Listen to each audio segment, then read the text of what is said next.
Mendonça autoriza a quebra de sigilo do filho do presidente Lula. E você vai ver também.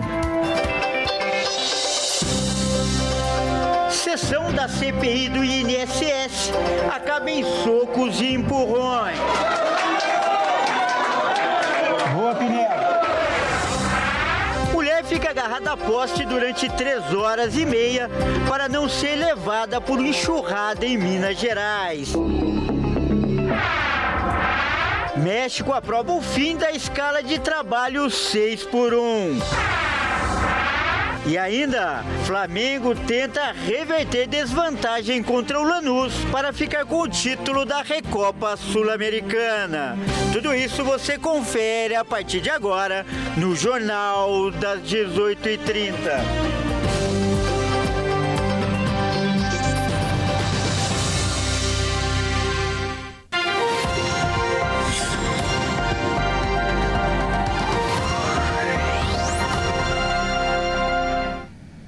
Olá, sejam muito bem-vindos. Nós estamos ao vivo. São 18 horas e 35 minutos pelo horário de Brasília. Eu sou o Kleber Werneck e a partir de agora você confere comigo as principais notícias desta quinta-feira. E olha, o ministro André Mendonça, do Supremo Tribunal Federal, autorizou a quebra dos sigilos bancário, fiscal e telemáticos de Lulinha, o filho do presidente Luiz Inácio Lula da Silva. Mendonça autorizou quebra de sigilos de Fábio Luiz Lula da Silva, mais conhecido como Lulinha. Fábio é o filho mais velho do presidente Lula. A autorização foi dada antes da aprovação da quebra de sigilo bancário pela CPMI do INSS nesta quinta-feira. A decisão de Mendonça atendeu a um pedido da Polícia Federal e está sob sigilo. A concessão para acesso aos dados ocorreu ainda em janeiro deste ano. A Polícia Federal apontou ao Supremo que as investigações sobre desvios em descontos de aposentados e pensionistas do INSS revelam citações a Fábio Luiz. Os investigadores sustentam que as menções a Fábio Luiz surgiram por terceiros e que não há elementos sobre uma participação direta nos fatos do inquérito. O elo entre Lulinha e o careca do INSS seria a empresária Roberta Luxinger, que foi alvo de busca e apreensão da Operação Sem Desconto, que apura os desvios do INSS. Para a CPI mista, a quebra dos sigilos de Lulinha é importante para esclarecer se de fato ele é ou não sócio oculto do careca do INSS. A comissão cita passagens aéreas compradas por Lulinha e pelo careca do INSS. Olha, uma grande confusão aconteceu hoje no Congresso Nacional.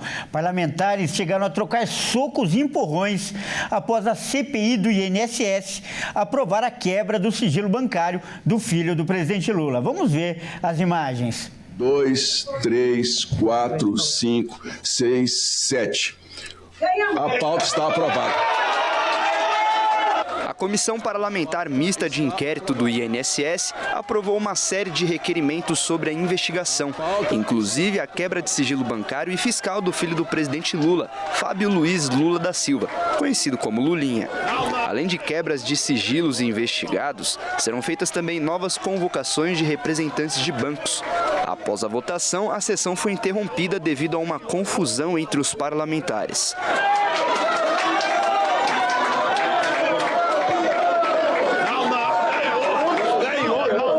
O presidente da CPMI do INSS, senador Carlos Viana, classificou a confusão entre os parlamentares quando perguntado pela imprensa como normal e parte do parlamento. Toda essa movimentação de contrariedade, isso aí, infelizmente, é parte do parlamento. Ninguém saiu machucado, a oposição tem o direito de se manifestar bem, o governo também. Eu entendo que ali a decisão é monocrática, mas o que vale é o voto. No voto, o governo perdeu. A comissão investiga as fraudes e irregularidades em benefícios de aposentados e pensionistas e tem prazo até o fim de março para apresentar resultados. O filho do presidente teve seu nome citado como um dos possíveis beneficiários do esquema de desvios em uma das fases da Operação Sem Desconto. O requerimento para a quebra de sigilo do empresário foi apresentado pelo relator deputado Alfredo Gaspar e enfrentou resistência de parlamentares governistas. De acordo com o documento, a investigação identifica a empresária Roberta Luxinger como peça central do núcleo político da organização criminosa liderada por Antônio Carlos Camilo Antunes, conhecido como o careca do INSS. Luxinger estaria atuando na ocultação de patrimônio e gestão de contas para lavagem de capitais. Ainda segundo o texto, materiais colhidos revelam que a empresa de Roberta, a RL Consultoria, recebeu repasses de R$ 1.500.000 da Brasília Consultoria, que seria uma empresa de fachada do grupo. Mensagens interceptadas pela Polícia Federal revelaram que, ao ser questionado sobre um pagamento de R$ 300 mil destinado à empresa, o careca do INSS teria respondido tratar-se do filho do rapaz, que seria uma referência a Lulinha. E o número de mortes causadas pelo temporal em Minas Gerais subiu para 55. E pelo menos 11 pessoas estão desaparecidas. E nós vamos exibir agora algumas imagens que mostram a força do temporal. Prestes a completar uma semana desde o início das tempestades e do caos em Minas Gerais, a situação na região continua tensa e imagens impressionantes surgem quase que constantes. Na noite de ontem, o registro de um motociclista sendo levado pela enxurrada viralizou na internet, mostrando que as condições só pioram. É que vai, mano. Acabou de levar o motoboy aqui, troca. Falei pra ele não ir, mano. Neste outro vídeo, um morador de um prédio registra vários carros boiando na garagem do local, inundado de água. Ainda em Juiz de Fora, na noite de ontem, mais uma casa veio ao chão.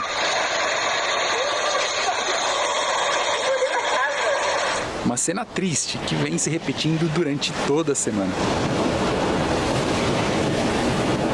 Casas totalmente submersas, avenidas que se tornaram rios, mistura de água e terra que dificulta o trabalho dos bombeiros e policiais. Uma realidade dolorosa para milhões de mineiros que parece um filme de terror. O governo tem se mobilizado para socorrer os locais mais atingidos, enviando equipes e mantimentos. Já a população está de mãos atadas, apenas aguardando que esse drama finalmente termine.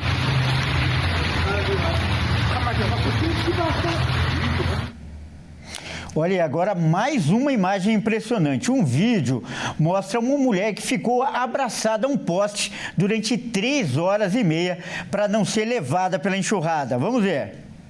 Em poucos segundos, um vídeo conseguiu retratar a resistência de Edna Almeida Silva, de 56 anos, moradora de Ubá, em Minas Gerais. A mineira se agarrou por 3 horas e meia a um poste para se salvar de uma enxurrada. Nas imagens é possível ver a enxurrada que foi ocasionada pelo rio que ficava atrás da casa de Edna e a mulher se segurando no poste. A cidade de Ubá foi fortemente atingida pelas chuvas, resultando em mortes e desaparecidos. Edna estava em casa com o namorado quando a chuva foi aumentando e o rio transbordou. Na tentativa de tirar o carro da garagem, ela não imaginava que a água seria mais rápida. Edna contou que não sabe nadar e, quando alcançou o poste, agarrou com todas as forças e manteve o rosto fora d'água. Nesse momento, ela viu um vizinho na sacada e gritou por ajuda, e um outro morador conseguiu jogar uma corda que ajudou ela a se segurar até que o volume da água diminuísse. Quando a mulher conseguiu encostar os pés no chão, esse morador a puxou e colocou na janela de uma casa em segurança.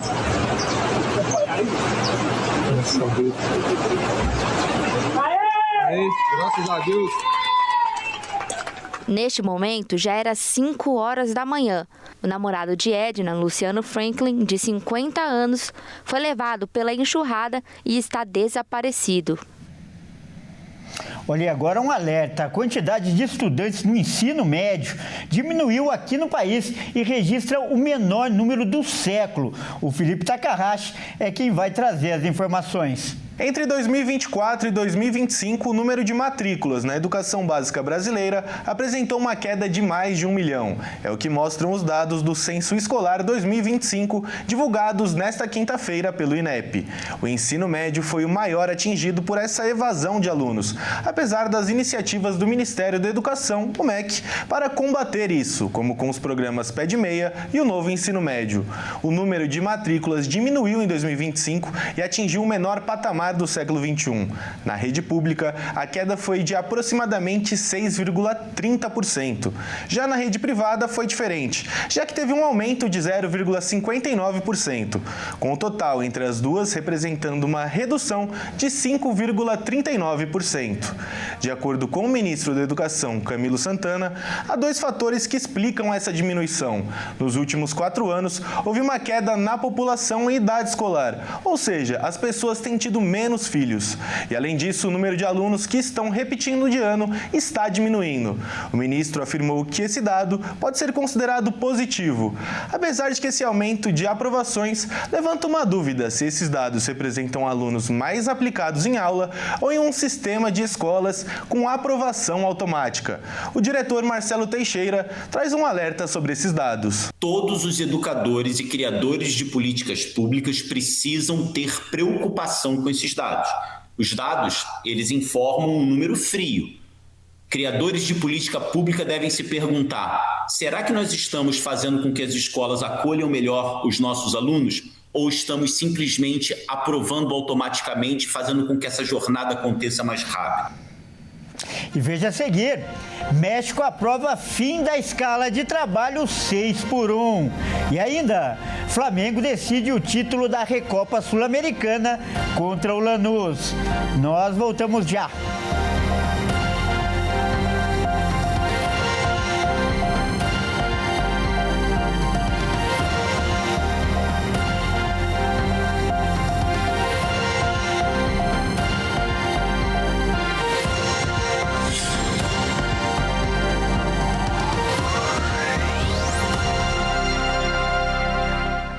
Mais uma vez, seja muito bem-vindo. Nós estamos de volta e ao vivo. São 18 horas e 47 minutos pelo horário de Brasília.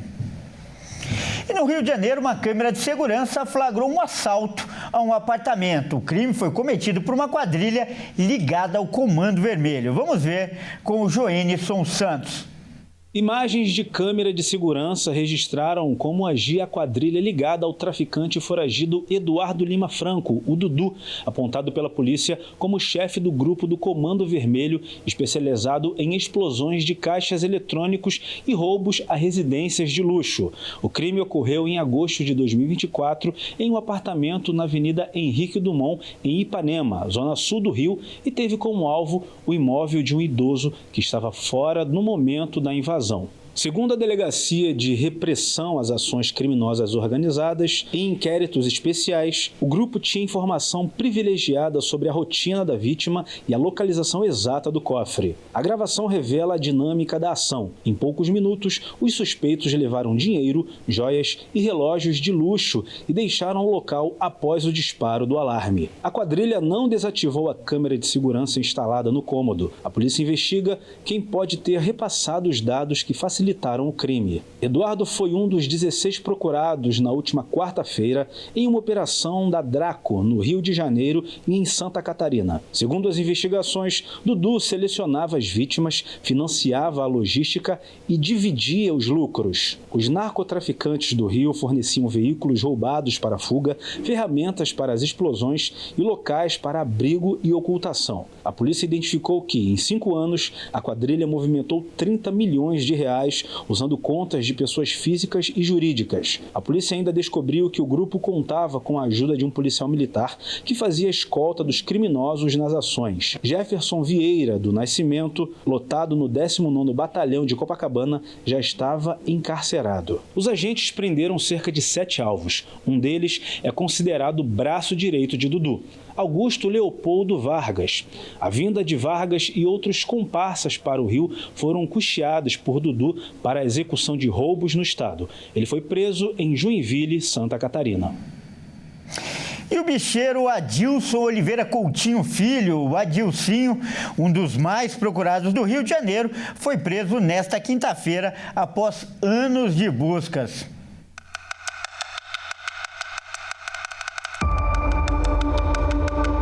A prisão foi feita em Cabo Frio, na região dos Lagos Fluminense, pela Força Integrada de Combate ao Crime Organizado, composta por agentes da Polícia Federal e da Polícia Civil do Rio de Janeiro, com apoio do Ministério Público Federal. Adilcinho faz parte da cúpula do Jogo do Bicho no Rio e controla áreas da Zona Sul, Centro e Zona Norte da capital. Ele ainda é apontado como o maior produtor e distribuidor de cigarros falsificados do estado. O PM Diego da Ribada Rebelo de Lima fazia a segurança de Adilcinho e também foi preso. Contra o contraventor havia pelo menos 4 mandados de prisão em aberto. Por exemplo, na Justiça Federal, ele é apontado como chefe da máfia dos cigarros. E na Justiça do Rio de Janeiro, ele responde como mandante na execução de Marco Antônio Figueiredo Martins, o Marquinhos Catiri, rival da contravenção, e pelos assassinatos de Fábio Alamar Leite e Fabrício Alves Martins de Oliveira. Mas a polícia apura se Adilcinho está envolvido em pelo menos 20 crimes cometidos por um grupo de extermínio, entre homicídios e tentativas de assassinato. As investigações apontam que a quadrilha de Adilcinho já controlava ao menos 45 dos 92 municípios do estado. Nessa região, só os maços produzidos pela quadrilha podem ser vendidos. Quem desrespeita corre risco de vida. Segundo dados do Inteligência em Pesquisa e Consultoria Estratégica, trata-se de um negócio de bilhões. Entre 2018 e 2023, só de sonegação fiscal, o mercado do cigarro falsificado deixou de pagar 10 bilhões de reais em impostos em todo o Brasil em 5 anos. Mais de 2 bilhões de reais só no Rio de Janeiro. E o fim da escala de trabalho 6x1 foi aprovado, só que no México. A mudança começa a valer a partir do ano que vem, com um período de adaptação até 2030. Em decisão unânime, a Câmara de Deputados do México aprovou por 469 votos a favor e nenhum contra a redução da jornada de trabalho de 48 para 40 horas semanais. A medida vai ser implementada de forma gradual até o ano de 2030. Com isso, o México se junta a Chile, Equador e Venezuela, países da América Latina que também prevêem em suas leis uma jornada de 40 horas semanais.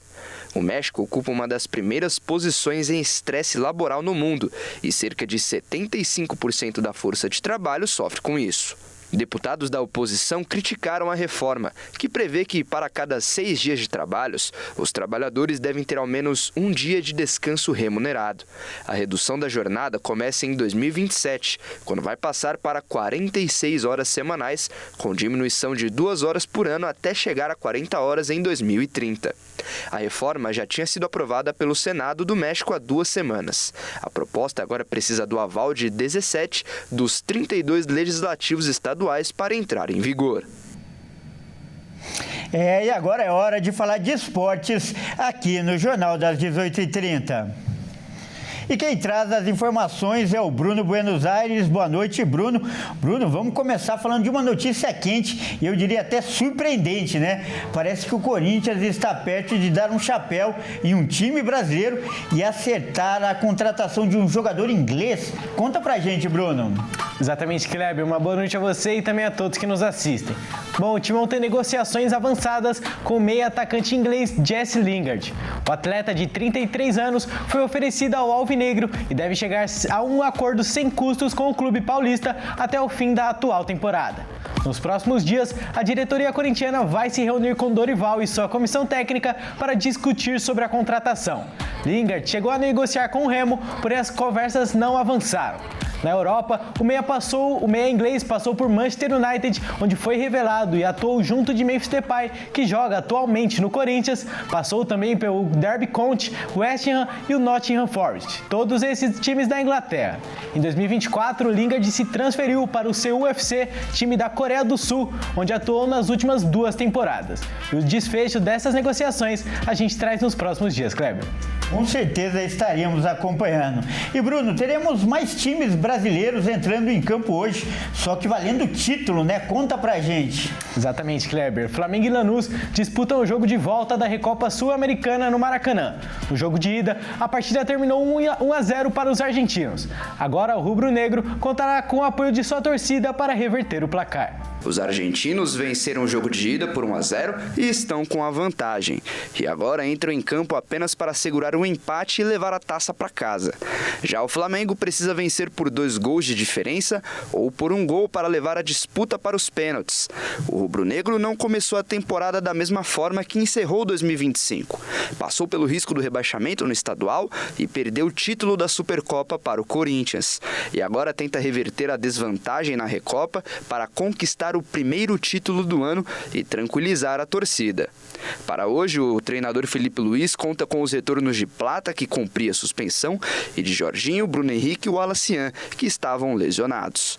O técnico terá praticamente força máxima para tentar reverter o resultado e ficar com a taça. Do outro lado do campo, o Pellegrini deve repetir a escalação do jogo de ida para impedir que o Flamengo marque gols.